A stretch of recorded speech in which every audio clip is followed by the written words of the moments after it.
Question number 5 आपको screen पर है। रेखा L कोण A को समद्विभाजित करती है और B रेखा L पर स्थित कोई बिंदु है।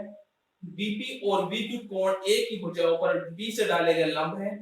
ठीक, तो दर्शाइए कि त्रिभुज ABP सर्वांग सम है त्रिभुज AQB के। ठीक, और दूसरा में बताना है जो BP बराबर BQ है अर्थात B कोण की भुजाओं से समदूरस्थ है। अर्थात बिंदु B क्या है, कोण की भुजाओं से समदूरस्थ है, मतलब कि समान दूरी पर है। मतलब क्या है, दोनों भुजा आपस में बराबर दिखानी है। अगर जब भुजा आपस में बराबर होंगी तभी तो हम कह सकते हैं किसी एक बिंदु से क्या समान दूरी पर है। सबसे पहले क्या लिखेंगे, दिया है, दिया हमें क्या है, क्वेश्चन में दे रखा है क्या, पहले स्टार्टिंग लाइन क्या, एंगल ए को एल रेखा समद्विभाजित करती है।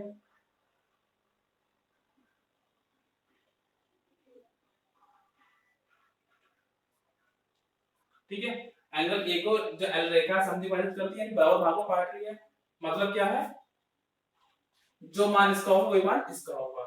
ठीक, और क्या दे रखा है, एल रेखा पर बिंदु बी है। ठीक है, जो त्रिभुज जो एंगल ए की भुजाओं पर, कौन कौन सी भुजाएं हैं, भुजाएं कौन कौन सी हमारी, AQ व AP, AQ और व AP पर क्रमशः BQ व BP लंब डालता है। ठीक है, बिंदु बी दे रखा है, इससे इस पर लंब चला गया, इसी से इस पर लंब चला गया। लंब का मतलब क्या है, यहाँ पर 90 डिग्री कोण बनेगा और यहाँ भी 90 डिग्री का कोण बनेगा। ठीक, हमें ये हमें दे रखा है और सिद्ध क्या करना, हमें सिद्ध करना है त्रिभुज AQB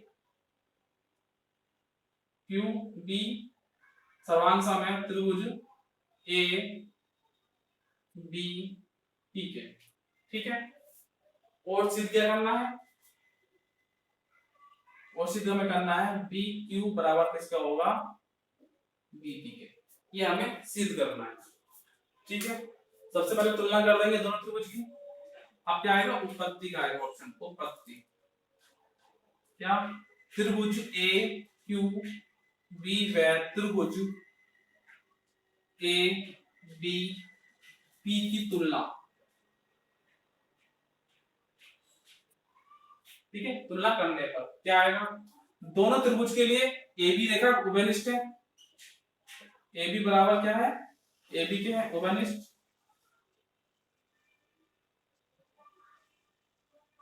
रेखा या भुजा। ठीक है, आगे आप देखो, एंगल BQA बराबर किसके, एंगल BPA के। क्यों, दोनों 90 डिग्री के हैं। क्यों, दोनों एक दूसरे के ऊपर क्या है, लंब है। क्या लिख देंगे, चूंकि BQ और BP क्रमशः क्या है, AQ व AB पर लंब है। ठीक है, एक भुजा एक कोण आपस में बराबर आ गया। और अब क्या लिखेंगे, एंगल B एंगल QAB, या कह सकते हैं BAQ बराबर किसका होगा, एंगल BAP के। ठीक है, क्यों होगा, क्योंकि एंगल A L रेखा द्वारा समद्विभाजित है, समद्विभाजित है। ठीक है, तो इस कोण का मान आपस में क्या होगा, बराबर होगा। अब देखो, क्योंकि हमारे पास दो कोण एक भुजा आपस में बराबर आ रही है, तो इसलिए हम क्या कर सकते हैं, इसलिए हम कह सकते हैं त्रिभुज AQB सर्वांग सम होगा त्रिभुज ABP के। ठीक है, और जब त्रिभुज सर्वांग सम है तब इसलिए हम क्या कह सकते हैं, क्या कहेंगे, चूंकि दोनों त्रिभुज सर्वांग सम है, तो इसलिए क्या होगा, बी क्यू बराबर होगा बीपी के। ये हमें सिद्ध करना था। क्वेश्चन नंबर 66 स्क्रीन पर है। आकृति में AC बराबर AE है और AB बराबर AD है और एंगल BAD बराबर क्या दे रखा है, एंगल EAC के दे रखा है। तो दर्शाइए कि BC बराबर क्या है, DE के है। BC बराबर क्या है, DE के हमें क्या है, प्रूफ करना। ठीक, तो क्या दे रखा हमें, दिया है क्या, AB बराबर AD और AE बराबर क्या दे रखा हमें, AC के, ये दे रखा है। और क्या दे रखा हमें, एंगल BAD बराबर दे रखा है एंगल CAE के, ये हमें दे रखा है। ठीक, और सीध क्या करना है हमें,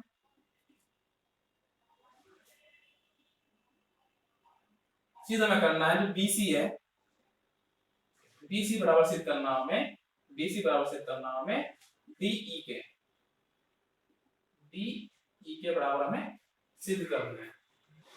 ठीक है, अब करते हैं ऊपर।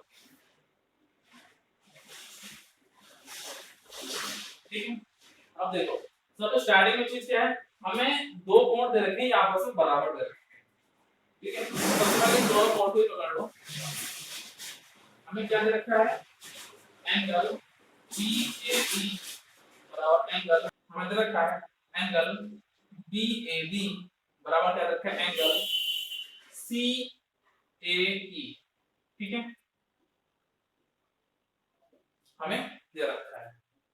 ठीक है, अब इसमें हमें करना क्या है, इसमें हमें एंगल दोनों तरफ DAC जोड़ना है। ये जो भाग है ना, ये वाला ये जो भाग है, इसको जोड़ना है दोनों तरफ। ठीक है, तो दोनों तरफ एंगल DAC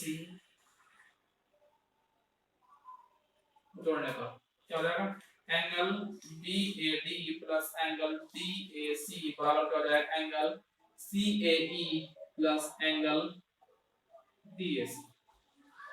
दोनों तरफ हमने DAC जोड़ दिया, कोई फर्क नहीं पड़ा। अब एंगल BAD और एंगल DAC मिलकर क्या बन रहा है, ये पूरा कोण बन रहा है। कौन सा बन रहा है, एंगल BAC बन रहा है, एंगल BAC बन रहा है। ठीक है, और इसी प्रकार अब इसको बोल लो क्या है, CAE और DAC, ये दोनों कोण मिलकर आपस में कौन सा कोण बन रहे हैं, DAE, एंगल DAE। ठीक है, इक्वेशन इसको 1 मान लो आप, इक्वेशन 1 मान लो। ठीक, अब हमें क्या है, इसने हमें क्या कह रखा है, सिद्ध करो कि एंगल BAD बराबर क्या होगा, एंगल CAE होगा। ये तभी बराबर होगा जब हमारा क्या होगा, त्रिभुज क्या होगा, सर्वांगसम होगा। सर्वांगसम कब होता है, जब दोनों त्रिभुज की दो भुजाएं आपस में बराबर हो, या फिर दो भुजाएं एक कोण बराबर हो, या फिर तीनों कोण आपस में बराबर हो, या फिर एक कोण दो भुजाएं बराबर हो, या फिर दो कोण एक भुजा बराबर हो। ठीक है, तभी सर्वांगसम होता है। तो आप त्रिभुज अब देखो करना क्या है,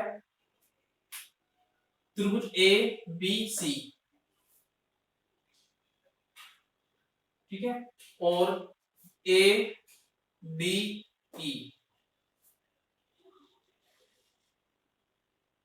की तुलना कर देंगे। तुलना करने पर, ठीक है, अब देखो जो ABC है, त्रिभुज ABC है, ठीक है, जो ABC त्रिभुज है, इसमें क्या है हमारा, ये वाला कोण, ये वाला पूरा कोण और इस त्रिभुज के ये वाला कोण आपस में बराबर आ रहा है। समीकरण अब सिद्ध करना है, क्या है, एंगल BAC बराबर क्या, एंगल DAE के, क्या लिख देंगे, समीकरण 1 से। ठीक है, लिख दिया। और अब देखो इस एंगल को, इस त्रिभुज ABC के लिए, इसे बोल रहा हूं, इस ABC के लिए, ठीक है, ये जो भुजा AC है, ठीक, ये जो भुजा AC है, इस बड़े वाले त्रिभुज को देखो ADE की बात करें तो इस भुजा A के बराबर है, क्या दे रखा मतलब कि AC बराबर क्या रहेगा, A ही आ जाएगा। ठीक है, दिया है। ठीक, और इसी तरह से क्या है, इस त्रिभुज ABC के लिए ये जो भुजा है, और इस त्रिभुज ADE के लिए ये जो भुजा है AD, ये बराबर है। AB बराबर क्या दे रखा है, AD दे रखा है, दिया है। ठीक है, अब देखो जब हमने इन दोनों त्रिभुज की आपस तुलना की तो क्या पाया है कि दोनों का एक कोण बराबर है, दोनों की ये वाली भुजा बराबर है, दोनों की ये वाली भुजा बराबर है। तो इसलिए क्या होगा, इसलिए क्या लिख देंगे, त्रिभुज ABC सर्वांग है, ये सर्वांग का साइन है। ठीक है, त्रिभुज ADE के।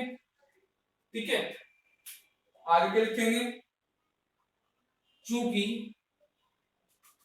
त्रिभुज ABC व त्रिभुज ADE सर्वांग है, तब सभी मापे क्या होंगी, समान होंगी।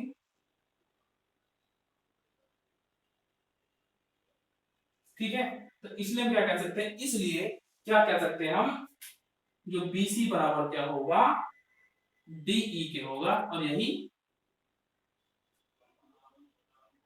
सिद्ध करना, यही हमें सिद्ध करना था। ठीक।